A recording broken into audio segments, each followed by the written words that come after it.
Vamos mergulhar numa ideia que é, no mínimo, fascinante. E se, na tentativa de proteger uma verdade que é absolutamente essencial da fé, a gente acabasse, sem querer, perdendo de vista uma parte ainda maior do quadro? É exatamente essa tensão, sabe, entre proteger e revelar que a gente vai explorar hoje.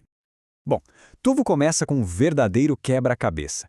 Algo que parece uma contradição enorme bem ali na Bíblia. Pensa só, como é que algo pode ser um presente totalmente incondicional e ao mesmo tempo depender de certas condições para ser recebido por completo? É justamente essa tensão que a gente vai desvendar agora. Para a gente conseguir montar esse quebra-cabeça, o primeiro passo é voltar no tempo, lá para o nascimento da Reforma Protestante. Porque, olha, isso não aconteceu do nada, sabe? Foi uma resposta direta a uma crise real, muito profunda, que estava acontecendo na fé. O problema era o seguinte: a mensagem central do Evangelho estava correndo um sério risco. Ela estava soterrada por séculos de sistemas religiosos que basicamente transformaram a salvação numa transação. Era como uma escada de conquistas espirituais, onde o favor de Deus precisava ser de alguma forma comprado ou merecido. E aí, a missão dos reformadores ficou muito clara e era urgente. Resgatar a verdade de que a salvação é um presente que a gente recebe pela fé e não algo que se conquista por obras. Era preciso proteger essa ideia a todo custo. Agora, o que é realmente interessante é que essa postura de proteção acabou tornando certas palavras e certos conceitos quase que perigosos. Falar sobre, sei lá, responsabilidade ou consequências podia soar imediatamente como uma tentativa de trazer de volta aquela velha ideia de que a salvação precisa ser merecida. Essa postura defensiva, então, levou a uma decisão com consequências enormes.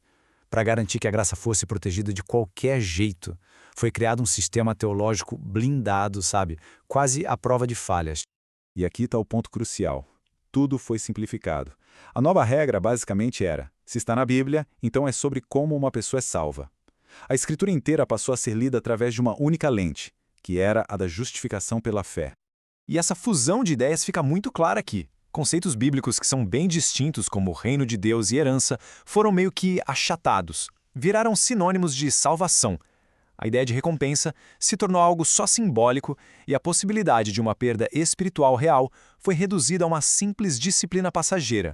Mas aqui está a chave para a gente resolver o nosso quebra-cabeça inicial. A Bíblia opera em mais de um nível. A nossa relação com Deus é muito mais complexa e rica do que um conceito só. E ela envolve duas dimensões bem diferentes.